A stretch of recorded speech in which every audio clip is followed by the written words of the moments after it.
ఉన్న బంగారాన్ని విడిపించి ఆ రోజు ఆన్లైన్ రేటుకే మేము కొంటాం. Sharma gold company. నమస్తే, వెల్కమ్ టు సుమన్ టీవీ. నేను మీ యామ్ని. క్రోధినామ సంవత్సర ఉగాదికి సంబంధించిన విషయాల గురించి మనకి తెలియచేయడానికి ప్రస్తుతం మనతో ఉన్నారు ప్రముఖ ఆధ్యాత్మికవేత్త, ప్రముఖ జ్యోతిష వాస్తు పండితులు మంత సూర్యనారాయణ శర్మ గారు ఉన్నారు. గురుగారితో మనం మాట్లాడదాం. నమస్కారం గురుగారు. నమస్కారం అమ్మా. నమస్కారం గురుగారు. గురుగారు, ఈ క్రోధినామ సంవత్సరంలో అసలు ఈ 12 రాశుల వారికి ఏ విధంగా ఉంటుంది? అలానే ముందుగా మేషరాశి కాబట్టి ఈ రాశి వారికి సంబంధించి ఆదాయం కానీ, వ్యయం, రాజపూజ్యం, అవమానం ఏ విధంగా ఉంటుంది? మేషరాశి అనేసరికి మనకు అశ్విని నక్షత్రం, భరణి నక్షత్రం, కృతిక మొదటి పాదం వస్తుందమ్మా. మొత్తం 9 పాదాలు ఉంటాయి కాబట్టి సో ఈ క్రోధనామ సంవత్సరంలో మనకి ఏంటంటే వాళ్ళకి ఆదాయం ఎలా ఉంది, వ్యయం ఎలా ఉంది, రాజపూజ్యం, అవమానం. ఇప్పుడు ఆదాయం దగ్గరకు వచ్చినప్పుడు అంటే వాళ్ళకి ఏముంటుందంటే ఆదాయము ఆల్మోస్ట్ 8 భాగాలు కనబడుతుంటే వ్యయం 14 భాగాలు కనబడుతున్నాయి. అంటే ఆదాయం అనేది 8 భాగాలు అనేది చాలా మంచిదే, అందులో ఏమి సందేహం లేదు. కానీ అలాగే ఖర్చు కూడా వాళ్ళకి విపరీతంగా కనబడుతుంది మేషరాశి వారికి ఈ సంవత్సరం. అలాగే రాజపూజ్యం, అవమానం దగ్గర వచ్చినప్పుడు 4 భాగాలు రాజపూజ్యం కనబడుతుంటే అవమానం దగ్గరకు వచ్చిన 3 భాగాలు కనబడుతున్నాయి. అంటే గౌరవమైన స్థితిగతులు 4 భాగాలు కనబడుతాయి. అంటే గౌరవంగా ఈ సంవత్సరం అంతా వాళ్ళు ఉండడానికి అవకాశం ఉంది. చిన్న చిన్న అవమానాలు ఉంటాయి. అంటే ఓవరాల్గా తీసుకుంటే వాళ్ళకి రాజపూజ్యం, అవమానంలో గౌరవంగా ఈ సంవత్సరం అంతా గడిచిపోతుంది. అలాగే ఆదాయం వ్యయం దగ్గరికి వచ్చినప్పుడు ఎప్పుడైతే మనం 8, 14 అనుకున్నామో ఈ సంవత్సరం 8 భాగాలు ఆదాయం వచ్చినా 14 అంటే పూర్వాశ్రమంలో సంపాదించింది ఈ సంవత్సరం ఖర్చు పెడతారు.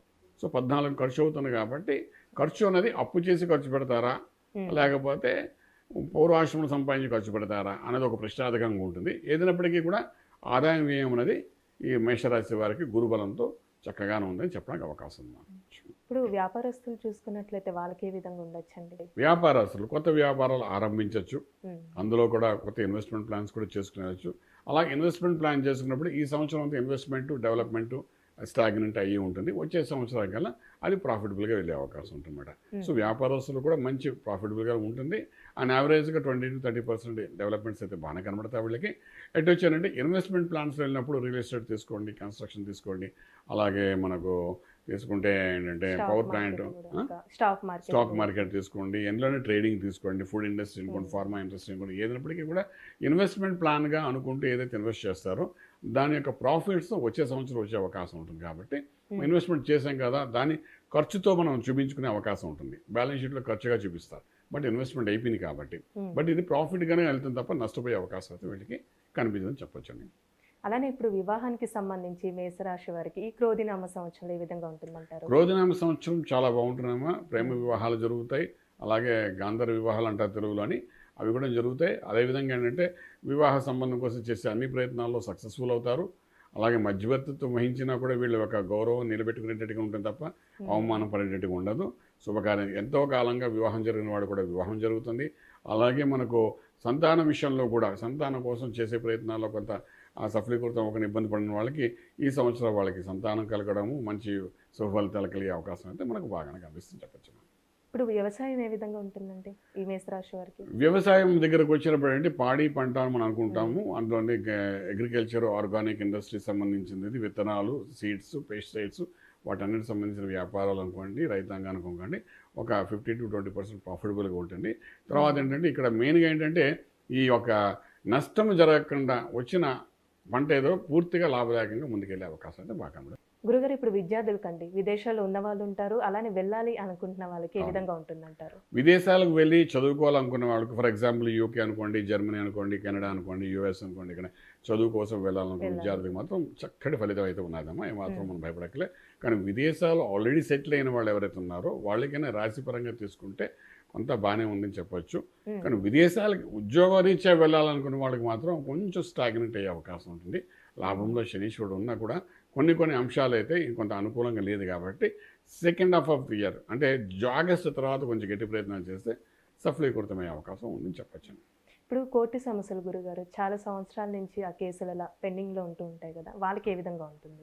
కోర్టు వ్యవహారాలు కొంతవరకు కుజుడు అనుకూలతే కనబడుతుందమ్మ ఇక్కడ ఈ సంవత్సరం వాళ్ళకి. ఎందుకంటే ఇక ముందు వచ్చేదంతాను మంచి ఫలితాలు ఇచ్చడానికి ఉన్నాడు కాబట్టి డెఫినెట్గా out of court way settlements డెఫినెట్గా కొన్ని జరుగుతాయి. లాభమా నష్టమా అది different thing. But out of court way settlement అవడమా ఒక రిలీఫ్ మాట. రిలీఫ్ అంటే ఈ సమస్య నుండి బయటపడ్డాము అని ఒక రిలీఫ్ అయితే ఈ సంవత్సరం బాగానే కనిపిస్తుంది. రిలీఫ్ అండ్ నష్టమో లాభం అనేది వేరు. రిలీఫ్ అవ్వడం అనేది ఒక రకంగా మనం అవుట్ ఆఫ్ కోర్ట్ రావడం అనేది ఒక మంచి శుభవార్త అని చెప్పొచ్చు. అందులో నష్టము లాభం అనేది తర్వాత విషయం. ఒక్కొక్కసారి నష్టము జరుగుతుంది, లాభము జరుగుతుంది. కాంప్రమైజ్ అయ్యేటప్పుడు సో దాన్ని మనం పరిగణలోకి తీసుకోవడానికి అవకాశం లేదు. కోర్టు వ్యవహారాలు మాత్రం చిక్కుముడి విడిగి ప్రశాంతంగా ఉండడానికి అవకాశం ఈ సంవత్సరం బాగా అనుకూలంగా చెప్పొచ్చండి. అలానే రాశి వారికి అండి సంవత్సరం మొత్తం ఎలాంటి పరిహారాలు చేసుకుంటే మంచిదంటారు? ఈ సంవత్సరం వీనికి సుబ్రహ్మణ్యేశ్వర స్వామికి ఆరాధన చాలా చేసుకోవాలమ్మా. ఎందుకంటే కుజుడు యొక్క ట్రాన్సిట్ అది చాలా బాగుంటుంది. కుజుడు యొక్క ప్రభావం వల్లనే వీరు ముందుకు వెళ్ళడం జరుగుతుంది. కాబట్టి అందులో మనకి రాజు కుజుడు అని చెప్పాం, ఈ సంవత్సరానికి రాజుని. అలాగే మేషరాశి వారికి ఆధిపత్యం కూడా రాజు, రాశ్యాధిపతి కూడా రాజు కుజుడే మనకు. సో కుజుడు యొక్క తత్వం రాజు కూడా కుజుడే కాబట్టి ఆ సుబ్రహ్మణ్యేశ్వర స్వామి యొక్క ఆరాధన చేసుకుంటూ కానీ ముందుకెళ్ళగలిగితే స్వామివారి యొక్క ఆవరణార్చన అనుకోండి, అలాగే అభిషేకం అనుకోండి, లేకపోతే నిత్యం సంవత్సరంలో ప్రతి నెల ఏదో ఒక సమయంలో మంగళవారం పూట అనుకోండి, శుక్రవారం పూట కానీ నిత్యం అభిషేకం చేసుకుంటూ స్వామివారికి కానీ వెళ్ళడం వల్ల ఏంటంటే అటు ఈ సంవత్సరానికి రాజు అయినట్టు కుజుడిని కూడా చల్లబరిచినట్టు అవుతుంది. తర్వాత వీటి రాశికి అధిపతి అయిన కుజుడు కూడా చల్లబడినట్టు అవుతుంది.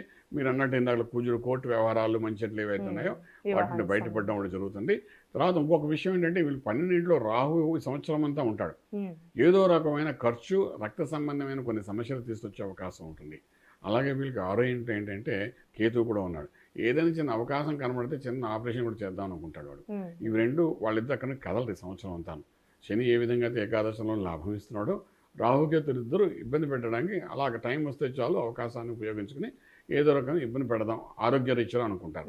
సో అలా అనుకుంటున్నారు కాబట్టి, అనుకోవడం అంటే వాళ్ళ డ్యూటీ వాళ్ళు చేస్తారు, అలాగా చేస్తారు. కాబట్టి ఇక్కడ ఏంటంటే మనకు ఆ సుబ్రహ్మణ్య స్వామిని ఏ విధంగా మనం చేసుకుంటున్నామో అది చేసుకుంటూ రాహుకేతులు కూడా మధ్యలో అప్పుడప్పుడు చేసుకోవాల్సిన సంస్కారాలు చేసుకుంటూ పోతే డెఫినెట్గా ఆరోగ్య విషయంలో కూడా ఇబ్బంది జరగదు. అలాగే సంవత్సరం అంతా కూడా హ్యాపీగా మానసిక ఒత్తిడి నుండి బయటపడ్డాము, రాజమార్గంలో రాజు పొందడానికి అవకాశం ఉంటుందని చెప్పచ్చు. చాలా చక్కగా తెలియజేశారండి, ధన్యవాదాలు. శుభం బియాదు. చూసారు కదండి, క్రోధినామ సంవత్సరంలో మేషరాశి వారికి ఏ విధంగా ఉంటుంది, అలానే ఎలాంటి పరిహారం చేసుకోవాలి గురువుగారు మనకి తెలియజేశారు కదా. అలానే మీ జాతకానికి సంబంధించి కానీ మీ ఇంటి వ్యాపార వాస్తుకు సంబంధించి ఎలాంటి విషయాలైనా మీరు తెలుసుకోవాలనుకుంటే స్క్రీన్ మీద కనిపిస్తున్న నెంబర్కి కాల్ చేసి గురువుగారిని సంప్రదించవచ్చు. ఇలాంటి మంచి వీడియోస్తో మళ్ళీ మీ ముందుంటాను. ధన్యవాదాలు. సుమన్ టీవీలో మీ పర్సనల్ అండ్ బిజినెస్ ప్రమోషన్స్ కోసం కింది నెంబర్కి కాంటాక్ట్ చేయండి.